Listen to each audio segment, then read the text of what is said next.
Well, I promised you we would have a rally, and we get a big rally right before the crash. And the reason is that they rally the stocks up so that the big banks can make sure that the pension funds that they service, like the police and the steel workers and so forth, they can get them out of the market before it crashes.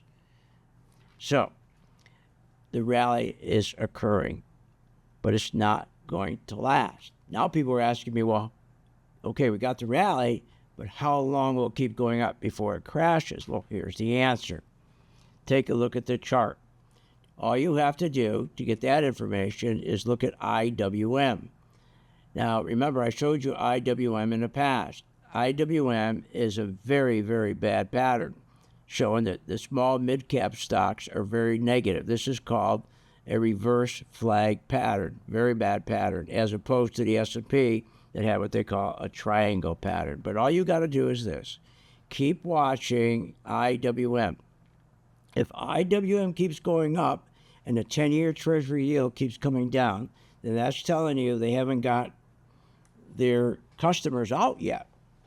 They haven't got the institutions out yet, so they're going to keep pushing the market higher. That's the greatest indicator right there. You'll know, all right?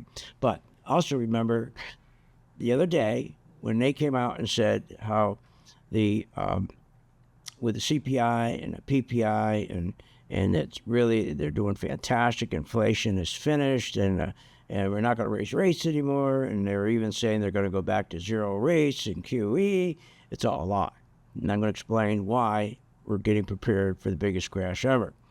So let's take a look at this chart here again, the one you're familiar with. This chart is like an old pair of slippers I can't ever get rid of. I'm so comfortable with it. But I need to use it to, again, make my point. All right, so let's take a look at this chart one more time, all right? Okay, so let's start with the 2008 crash right here. I'll put a red line in, all right? And this is very important to know because this will lead into why, or your answer, why this market can't hold up. So what happened was in 2008, the market crashed. A decision had to be made, all right? Do we print all this money and take that money and create business investment, loan it to companies so that we can grow? That business investment, okay, will give us a good growth. And everyone said, well, yeah, but it's going to take us too long. And not only that, but Bush, G.W. Bush, the banks were destroyed. And he wanted to get those banks back on their feet, and he was refusing to take the worst banks and just let them go bust, take their assets, and share it among the other banks. He refused to do that.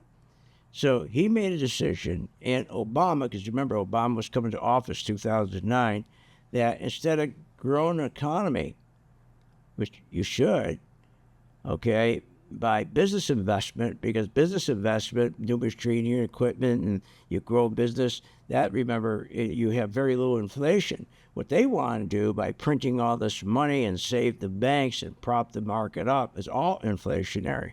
So here's what happened. So in 2009, they decided to print $112 billion. Instead of putting it to business investment to grow the economy, they took that money and they bought 10-year treasuries, dropped the interest rates to zero. They took the money and they loaned it to the, they gave it to the banks. The Federal Reserve gave this money to the banks at zero rates, so the banks could turn around and loan money to CEOs of tech companies, growth companies, so the CEOs could buy their own shares back, essentially reduce the number of shares that they own, because the more you reduce your shares, the less shares you have, the price of your stock goes up without having to have profits. That's right. It's all artificial. So let's take a look what they did with that 114 billion. The market soared. All the tech stocks soared, right? Because why? Yields were low. Techs love low yields. The average yield in 10-year Treasury was about 1.5%. By the time they got to January 2022, the inflation has crept up. Now what happens is, with the inflation high, they got a problem. So they decided, okay, we got to keep raising interest rates to fight that inflation. They did. 10-year Treasury yield went from 1.5% to 4%. And for tech stocks, that's death. And we had the crash down to October 2022. Now with the tech stocks dead, they can't rally them because yields are too high, but they have another problem. It's always the bank stocks that lead the market.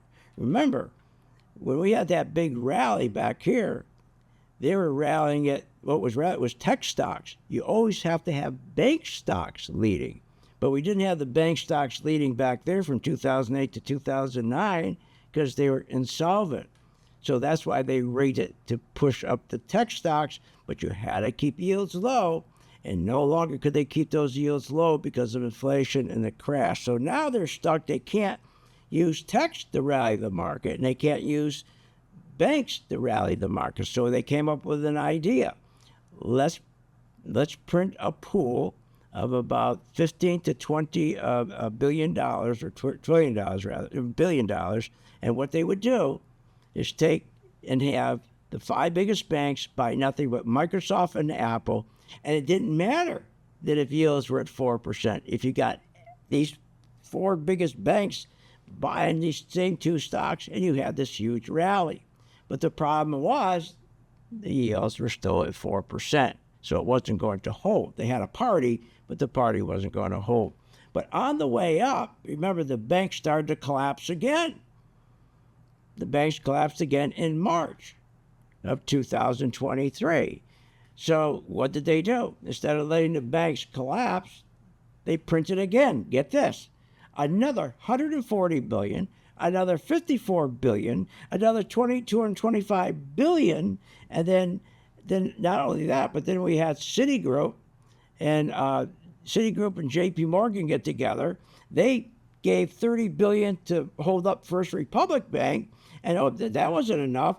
They printed another. $12 billion that they started the bank program with. Okay, the bank term funding program to finance the 180 regional banks that were going to collapse, just like the other 3 banks. But remember, when the other 3 banks collapsed, they had to expose their losses of $50 billion. Well, they weren't going to let 180 banks collapse and show $650 billion in losses. So that's why they funded the banks. So now they could rally the rest of the market, okay, with the banks. And of course, they got the tech already up there. And now what happened is, at the end of the day, the rates were still at 4%. The tech stocks had to give it back. Tech stocks couldn't hold. And the bank stocks couldn't hold. The bank stocks couldn't hold because the banks, remember, they didn't fix them. They were still insolvent. The only thing that was holding the bank stocks up was that $12 trillion bank term funding program. That money was holding the banks up, and they're still holding the banks up today. So that's why we could never get back up to the target of January 2022 of 477 on the S&P. Now what's happened is, as they rallied this market one last time to get out their customers, right, the Nurse Association and all the 401ks, get everybody out, well, guess what? They're in trouble. Because as they're getting those people out, once they get them out, what do you think they're going to do? What do you think J.P. Morgan, Wells Fargo, Goldman Sachs, Citi's going to do once they got their clients out of the market? They're going to pull their bids out, and the market's going to fail. Now, that's why, do you really think it made a big difference when they came out and they said, oh, our CPI, we expected 3.3, but it came in at 3.2, and the market went up 600 points on that? This is all BS. So all you need to know now is the market will collapse. Because why? They never fix since 2008 the insolvent banks. They never fixed it. That's the problem. So that's what's going to take this market right back down. But first, the market's going to rally, always does, just like 2008, to get out the pension funds, okay? So just keep your eye on IWM. If IWM keeps going up, 10-year Treasury yield goes down, then we should see the market continue to go higher. When the opposite happens, then the market crash will start, okay? All right, I'll see you on the charts. And remember, for your free 10-day membership, okay, just click to the link in my bio and please hit subscribe, like, and share. I would really appreciate if you do that. See you on the charts.